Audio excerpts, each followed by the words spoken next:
నమస్తే, నేను Gayatri. Welcome to life line. ఈ రోజు లైఫ్ లైన్ లో పీసీఓడి అండ్ ఫైబ్రాయిడ్స్ గురించి మాట్లాడుకుందాం. వీరి సమస్యలకు సంబంధించి హోమియో కేర్ లో ఎటువంటి ట్రీట్మెంట్స్ అందుబాటులో ఉన్నాయో మాట్లాడుకుందాం. మనతో పాటు ఉన్నారు డాక్టర్ ఇనామ్ గారు from homeo care international hospitals నుంచి.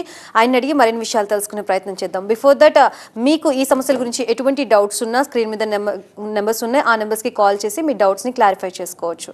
హలో ఇనామ్ గారు. హలో అండి.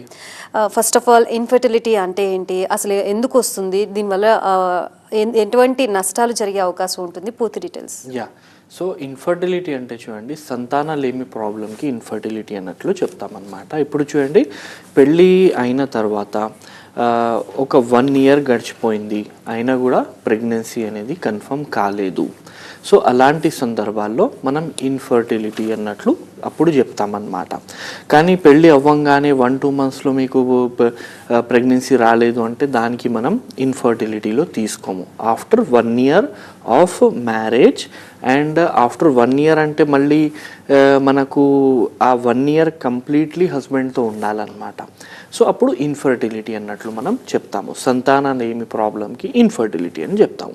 సో ఈ ఇన్ఫర్టిలిటీ అనేది మనకు వరల్డ్ వైడ్గా ఈ మధ్యలో చాలా అంటే చాలా ఎక్కువైపోవడం అనేది జరిగింది. ఓన్లీ ఇన్ ఇండియా మనం చూసుకున్నాం అనుకోండి, సో ఇండియాలోని crores patients, almost 10-15% of Indian couples are infertile right now. వాళ్ళకు పిల్లలు అనేది కాలేదు. సో మనకు 10-15% అయినా అన్నట్లు అనిపిస్తుంది, కానీ it turns in to few crores అనమాట. సో ఫ్యూ క్రోర్స్ కపుల్స్కి అనేది పిల్లలు అనేది లేకపోవడం జరుగుతుందన్నమాట. సో దీనికి మనం ఇన్ఫర్టిలిటీ అంటాము. సో ఇన్ఫర్టిలిటీలో చూడండి, మనకు న్యూమరస్ థింగ్స్ అనేటివి ప్రాబ్లం క్రియేట్ చేస్తుంది. It is not only male, it is not only female, environmental factors కూడా ఉంటాయి. అండ్ ముఖ్యంగా ఈ ఇన్ఫర్టిలిటీ కేసెస్ అనేది మనకు విలేజెస్కైనా ఈ అర్బన్ ఏరియాస్లో, సిటీస్లో అనేది ఎక్కువగా మనం చూస్తున్నాం అన్నమాట. సో విలేజెస్లో ఎందుకు తక్కువ, ఇక్కడ ఎందుకు ఎక్కువ అంటే because of our life styles and దాంతో సహా now a days we have became career oriented and దాని మూలన లేట్ మ్యారేజెస్ మనం చేస్తున్నాము. And because of this late marriages మనకు ఇన్ఫర్టిలిటీ కేసెస్ అనేది పెరిగిపోవడం జరుగుతుందన్నమాట.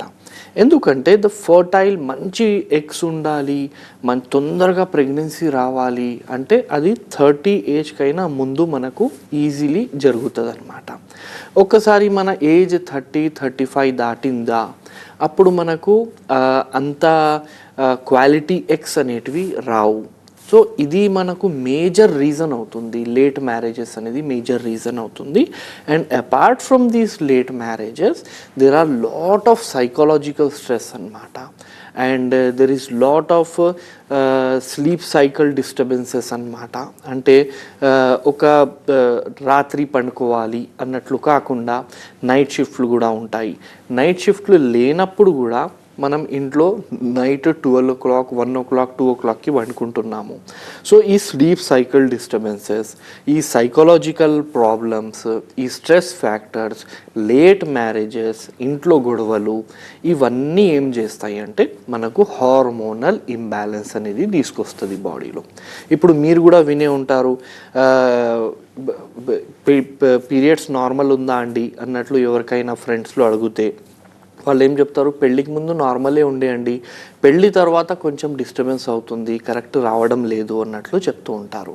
సో చూడండి, పెళ్ళి తర్వాత ఒక కొత్త ఎన్విరాన్మెంట్లో, కొత్త ఇంట్లో వెళ్ళి అక్కడ వాళ్ళు ఫేస్ చేసే ప్రాబ్లమ్స్ కానివ్వండి, లేదంటే కోపప్ కాలేకపోవడం కానివ్వండి, ఈ స్ట్రెస్ మూలన ఇమీడియట్లీ ఎఫెక్ట్ అనేది మనకు పీరియడ్స్ మీద కనబడుతుంది. ఎందుకంటే హార్మోన్ ఇంబ్యాలెన్స్ అవుతుంది.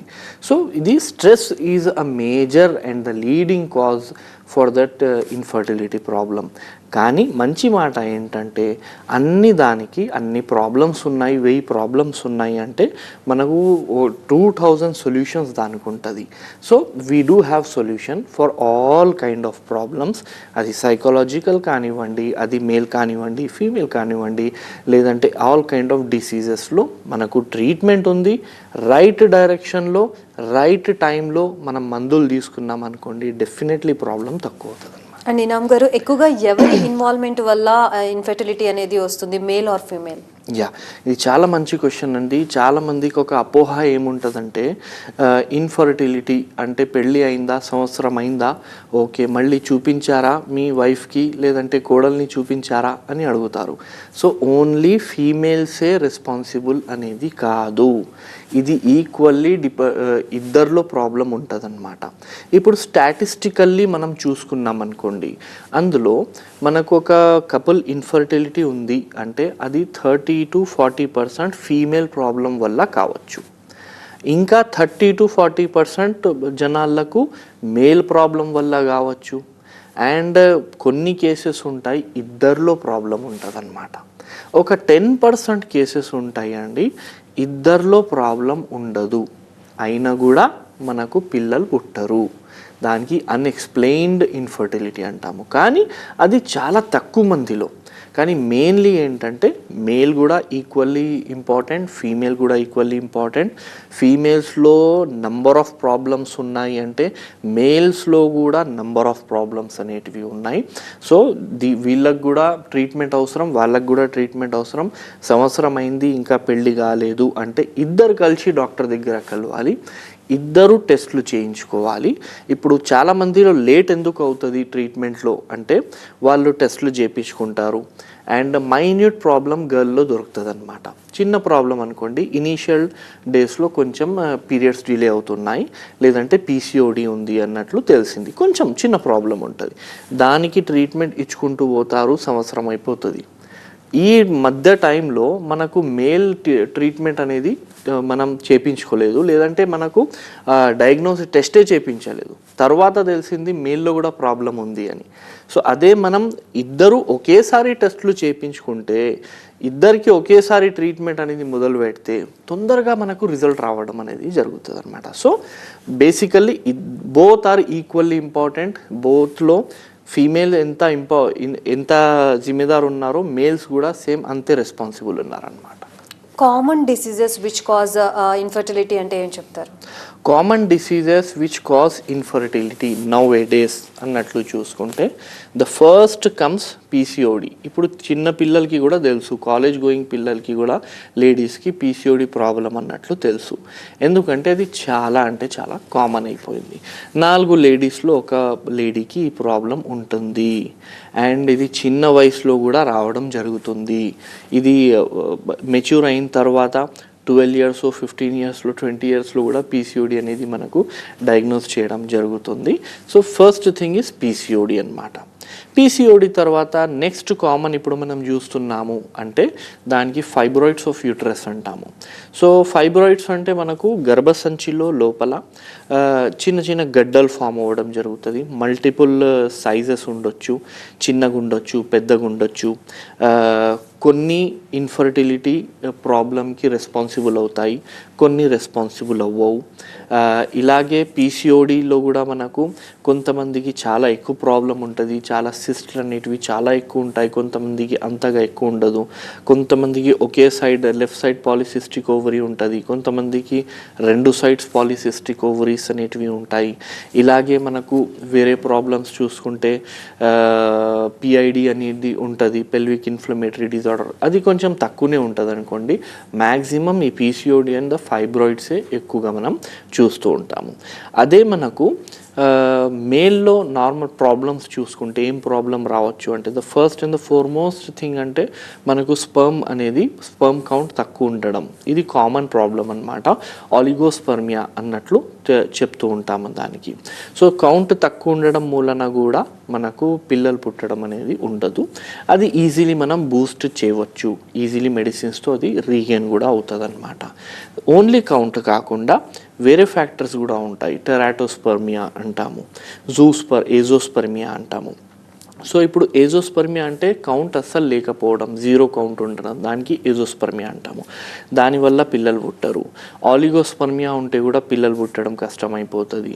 దెన్ మార్ఫాలజీ కరెక్ట్ లేకపోతే, మార్ఫాలజీ అంటే మనకు కరెక్ట్ స్పర్మ్ స్ట్రక్చర్ కరెక్ట్ ఉండదన్నమాట. హెడ్స్ ఉంటాయి, టేల్స్ ఉండవు, టేల్స్ ఉంటాయి, హెడ్స్ ఉండవు. దానివల్ల కూడా ప్రాబ్లం అనేది అవుతుంది. కొన్ని స్పర్మ్స్ ఏంటంటే ఈజీలీ స్విమ్ చేయలేకపోతుంది అనమాట. సో ఇలాంటి స్పర్మ్స్ మనకు లక్షల్లో ఉన్న, మిలియన్స్లో ఉన్నా కూడా మనకు ఉపయోగం ఉండదు. సో ఇలా నంబర్ ఆఫ్ ప్రాబ్లమ్స్ మేల్లో కూడా ఉంటుంది అనమాట. అండ్ దాంతో సహా వెరికోసీల్ అని ఒక ప్రాబ్లం ఉంటుంది. వెరికోసీల్ అంటే మనకు చిన్న టెస్టిస్కి రక్త సంచాలం చేసే నరాళ్ళు అనేటివి కరెక్ట్గా రక్తం సర్క్యులేట్ చేయలేకపోతుంది. ఆ బ్లడ్ అక్కడ అందలేకపోతుంది, అక్కడ నుంచి డ్రైన్ అవ్వలేకపోతుంది. దానివల్ల మనకు హార్మోన్ ప్రాబ్లమ్స్ రావడం, దానివల్ల మనకు స్పర్మ్ ప్రొడక్షన్ అనేది తక్కువైపోవడం కూడా జరుగుతుంది అనమాట. సో ఇలా ఫీమేల్స్లో PCOD and the fibroid, these are the major factors. And మేల్స్లో sperm count problem and varicocele, ఈ ప్రాబ్లం వల్ల మేల్స్లో మనకు ఇన్ఫర్టిలిటీ ఎక్కువగా చూస్తూ ఉంటాం అన్నమాట. So coming to female, PCOD and fibroids are the major problems అంటున్నారు. కమింగ్ టు పీసీఓడి, వాటి లక్షణాలు ఏ విధంగా ఉంటాయి నామ్ గారు? ఇప్పుడు చూడండి, లక్షణాలు చూసుకుంటే పీసీఓడిలో మనకు మెయిన్లీ ఏంటి, పీరియడ్స్ ఇర్రెగ్యులర్ అవ్వడం. సో ఇప్పుడు స్టార్టింగ్ డేస్లో ఎలా ఉంటుందంటే మనకు తొందరగా పీరియడ్స్ అనేటివి రావడం జరుగుతుంది. తొందరగా అంటే ఒక 15 డేస్లోనే 20 డేస్లోనే పీరియడ్ అనేది రావడం జరుగుతుంది. దాని తర్వాత ఏమవుతుందంటే కొంచెం లేట్ రావడం జరుగుతుంది. ఒక 10 డేస్ లేట్ రావడం, 15 డేస్ లేట్ రావడం, ఒక 1 మంత్ స్కిప్ అయిపోవడం, ఇలా మనకు లేట్ పీరియడ్స్ రావడం అనేది జరుగుతూ ఉంటుంది. లేట్ పీరియడ్స్తో సహా వెనెవర్ పీరియడ్ వచ్చిందా అప్పుడు ప్రొఫ్యూజ్ బ్లీడింగ్, అంటే చాలా ఎక్కువ బ్లీడింగ్ అనేది రావడం జరుగుతూ ఉంటుంది అన్నమాట. అండ్ క్లాట్స్ అనేటివి రావడం జరుగుతుంది. బ్లాక్ క్లాట్స్ అనేటివి మనం ఎక్కువగా చూస్తూ ఉంటాము. సో పీరియడ్ ఇర్రెగ్యులారిటీ మెయిన్లీ పీసీఓడిలో ఉంటుందన్నమాట, ఫస్ట్ థింగ్. దీంతో సహా అనదర్ సిమ్టమ్స్ జస్ట్ లైక్ మనకు ఎక్సెసివ్ హెయిర్ గ్రోత్ అనమాట, అన్వాంటెడ్ హెయిర్ గ్రోత్ అనమాట. ఇప్పుడు ముస్టాచెస్ కొంతమంది లేడీస్కి రావడం జరుగుతుంది. ఫేషియల్ హెయిర్స్ అనేటివి పెరిగిపోతాయి. హ్యాండ్స్ మీద, లెగ్స్ మీద, చెస్ట్ మీద హెయిర్స్ అనేటివి కొంచెం ఎక్కువ రావడం అనేది జరుగుతూ ఉంటుంది. సో ఇది హెరుసిటిజం అన్నట్లు చెప్తామన్నమాట. సో ఇలా ఉంది అంటే it is also a sign of PCOD అన్నమాట. దీంతో సహా కొంచెం మూడ్ స్వింగ్స్ అవ్వడం కానీ, లేదంటే హెయిర్ ఫాల్ ఎక్కువ అవ్వడం కానీ, ఈ ప్రాబ్లం కూడా ఉంటుందన్నమాట. అండ్ ఒబేసిటీ ఉంటే కొంచెం కష్టం. ఒబేసిటీ అంటే మీరు లావుగా ఉన్నారు అంటే పీసీఓడి వచ్చే చాయిసెస్ కూడా ఎక్కువ ఉంటాయి. అండ్ పీసీఓడి తక్కువ అవ్వడం అనేది కూడా కొంచెం ఇబ్బంది అయిపోవడం అనేది జరుగుతుంది అనమాట. సో ఒకవేళ మీరు లావుగా ఉన్నారంటే వెంటనే మీ బరువు అనేది తగ్గించుకోవాలి. ఒబిసిటీతో నార్మల్ వెయిట్లో రావాలి. అలాగే చాలా బక్కగా ఉండడం కూడా కరెక్ట్ కాదు. 2 ఎక్స్ట్రీమ్స్ కూడా మనకు కరెక్ట్ కావు. 2 ఎక్స్ట్రీమ్స్లో కూడా ఇబ్బంది అనేది అవ్వడం జరుగుతుంది. కొన్ని కేసెస్లో సివియర్ బ్లీడింగ్ మూలన ఏంటంటే కొంచెం ఎనీమియా ప్రాబ్లం కూడా వచ్చే అవకాశం అనేది ఉంటుందన్నమాట. అండ్ ఇవన్నీ ప్రాబ్లమ్స్ లోపల నడుస్తున్నాయి కదా, దానివల్ల ఏంటంటే మనకు మెయిన్లీ ఓవరీ నుంచి, ఓవరీ అంటే అది ప్రొడక్షన్ హౌస్ అనుకోండి, ఫ్యాక్టరీ అనుకోండి, ఎగ్స్ ఉత్పత్తి అవుతుంది అక్కడ, దానికి మనం ఓవరీ అంటాము. సో ఈ ఓవరీలో ప్రతి నెల ఒక ఎగ్ అనేది ఉత్పత్తి అవ్వాలి. అండ్ ఆ ఎగ్ మెచ్యూర్ అవ్వాలి. మెచ్యూర్ అయిన తర్వాత స్పర్మ్ కలిస్తేనే మనకు ప్రెగ్నెన్సీ రావడం జరుగుతుంది. కానీ ఈ ఓవరీ మెచ్యూర్ కాలేకపోతుంది. ఓవరీ ఏం చేస్తుంది, ఒక మెచ్యూర్ ఎగ్ కాకుండా చాలా ఇంకా ఎగ్స్ని ఉత్పత్తి చేస్తూ ఉంటుంది అన్నమాట. సో అన్ని ఎగ్స్ అనేటివి పెద్దగా అవ్వవు, చిన్నగా ఫాలికల్ లాగానే ఉంటాయి. సో ఆ చిన్న ఫాలికల్ లాగానే ఉండి మళ్ళీ నెక్స్ట్ 1-2 మంత్స్లో అది సిస్ట్ లాగా మారిపోవడం జరుగుతుంది. సో ఇప్పుడు నార్మల్ భాషలో డాక్టర్స్ ఏం చెప్తారు, మీకు నీటి బుడుగులు అయినాయి అన్నట్లు చెప్తారు. సో ఈ నీటి బుడుగులు అయినాయి అంటే మీకు పీసీఓడి ప్రాబ్లం వచ్చింది అన్నట్లు అర్థం అన్నమాట. ఇది మెయిన్లీ చెప్పడం ఏంటంటే ఎగ్ ఉత్పత్తి అవ్వదు. పీసీఓడి ఉంటే మీ ఎగ్ క్వాలిటీ ఉండదు అండ్ ఎగ్ ఉత్పత్తి అవ్వడం కూడా కష్టమైపోతుంది. దానివల్లనే మీకు సంతానలేమి ప్రాబ్లం, ఇన్ఫర్టిలిటీ రావడం జరుగుతుంది. సో ఇనామ్ గారు, పీసీఓడి గురించి మాట్లాడుకున్నాం. అండ్ కమింగ్ టు ఫైబ్రాయిడ్స్, అసలు ఫైబ్రాయిడ్స్ ఎందుకు ఫామ్ అవుతాయి, వీటి వల్ల ఎటువంటి డ్యామేజ్ జరిగే అవకాశం ఉంటుంది?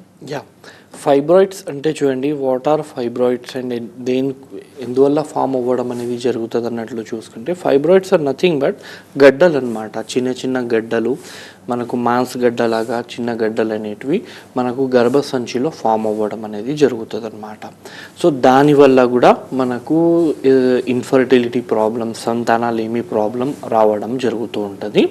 ఇది లేట్ ఏజ్లో రావడం జరుగుతుంది అనమాట. ఇప్పుడు పీసీఓడి మనకు ఎలా చిన్న పిల్లల్లో కూడా మనం చూస్తూ ఉంటాము, అలా ఇది ఫైబ్రాయిడ్ అనేది మనకు ఆఫ్టర్ 30 ఎక్కువగా చూస్తూ ఉంటాం అనమాట. 30 తర్వాత పీరియడ్స్ ఆగిపోయినప్పుడు వరకు 40-45 వరకు కూడా మనకు ఫైబ్రాయిడ్ ప్రాబ్లం అనేది చూస్తూ ఉంటాము. ఫైబ్రాయిడ్స్ ఉంటే చాలామందికి సిమ్టమ్స్ కనబడవు అన్నమాట. ఒకవేళ చిన్న చిన్న ఫైబ్రాయిడ్సే ఉన్నాయి అనుకోండి, అది మీకు పెద్దగా ప్రాబ్లం అనేది ఇవ్వదు. అదే మనకు పెద్ద ఫైబ్రాయిడ్స్ ఉన్నాయి అండ్ టైప్స్ కూడా ఉంటాయి, దాంట్లో లోపల ఉన్నాయా లేదంటే మధ్యలో ఉన్నాయా, సో అది సబ్మ్యూకోసల్, సబ్స్యూరోసల్ అన్నట్లు కొన్ని డిఫరెంట్ టైప్స్ ఉంటాయి. అందులో మనకు ఏ టైప్ ఆఫ్ ఫైబ్రాయిడ్ ఉంది అన్నట్లు కూడా, అది కూడా important to assist K by ఇది ఫర్టిలిటీలో ప్రాబ్లం ఇస్తుందా లేదా అన్నట్లు మనకు చూడడానికి. సో అక్కడ ఫైబ్రాయిడ్ లోపల గర్భసంచి లోపల ఫామ్ అయిన తర్వాత, ఇప్పుడు యూజువల్లీ మనకు ప్రెగ్నెన్సీ రావాలి అంటే ఎగ్ అనేది మెచ్యూర్ అయిపోయి మనకు యూట్రస్ దగ్గర రావడం అనేది జరుగుతుంది. ఆ టైంలో స్పర్మ్ వెళ్ళి ఆ ఓవంని అంటే ఎగ్ని మీట్ అవ్వడం అనేది జరుగుతుంది. అండ్ అది మీట్ అయిన తర్వాత ఆ ఎగ్ వచ్చేసి గర్భసంచిలో ఏదో ఒక ఏరియాలో అది స్టిక్ అయిపోతుంది అన్నమాట. సో ఆ స్టిక్ పోవడానికి ఇంప్లాంటేషన్ అంటాం మనం. సో ఆ స్టిక్ అయిపోయిన తర్వాతనే ప్రెగ్నెన్సీ కన్ఫర్మ్ అన్నట్లు మనం చెప్తామన్నమాట. కానీ ఇది ఫైబ్రాయిడ్ ఉంటే ఆ సర్ఫేస్ క్లియర్ ఉండదు కదా, ఇక్కడ ఒక గడ్డ ఉంటుంది, అక్కడ ఒక గడ్డ ఉంటుంది, ఇక్కడ ఒక గడ్డ ఉంటుంది ఫైబ్రాయిడ్. సో అలా ఉండడం వల్ల ఇది స్టిక్ అవ్వడం అనేది కొంచెం కష్టమైపోవడం జరుగుతుంది అన్నమాట. సో దానివల్ల ఇన్ఫర్టిలిటీ అనేది మనకు రావడం జరుగుతుంది. అండ్ దాంతో సహా ఇది అసలు రావడమే ఎందుకు ఉంటుంది ఫైబ్రాయిడ్ అన్నట్లు చూసుకుంటే, ఇది ఈస్ట్రోజన్ అండ్ ప్రొజెస్టరాన్ అన్నట్లు ఒక 2 హార్మోన్స్ అనేటివి ఉండడం జరుగుతుంది. ఆ హార్మోన్స్ మూలన ఇది ఫామ్ అవ్వడం అనేది జరుగుతూ ఉంటుంది అన్నమాట. అండ్ చిన్న వయసులోనే అంటే అర్లీగా మెచ్యూర్ అయ్యే కొంతమంది ఫీమేల్స్ ఉంటారనమాట, తొందరగా మెచ్యూర్ అయిపోతారు. సో అలాంటి వాళ్ళల్లో మనం ఈ ప్రాబ్లం అనేది చూస్తూ ఉంటాము. అండ్ దాని తర్వాత లేట్ మ్యారేజెస్ కొంతమంది చేసుకుంటారు. సో ఆ లేట్ మ్యారేజెస్ కేసెస్లో కూడా మనం ఫైబ్రాయిడ్స్ అనేది చూస్తూ ఉంటాము. And no doubt family history ఒకవేళ ఉంది అంటే, ఆ ఫ్యామిలీ హిస్టరీ మూలన కూడా మీ మదర్లో ఒకవేళ ఎవరికైనా, వాళ్ళ ఫ్యామిలీలో ఎవరికైనా ఫైబ్రాయిడ్స్ లాంటివి ప్రాబ్లం, పీసీఓడి లాంటి ప్రాబ్లమ్స్ ఉంటే అది మనకు కూడా వచ్చే అవకాశం అనేది ఉంటుందన్నమాట. సో ఇది ఫైబ్రాయిడ్. ఇప్పుడు ఫైబ్రాయిడ్ వచ్చింది అన్నట్లు మనం ఎలా గుర్తించవచ్చు, దానికి ఐడెంటిఫై మనం ఎలా చేసుకోవచ్చు? ఒకటంటే మనం టెస్ట్ అయితే చేపిస్తాము, అది డాక్టర్ దగ్గర వెళ్తే టెస్ట్ చేయడం అనేది ఉంటుంది.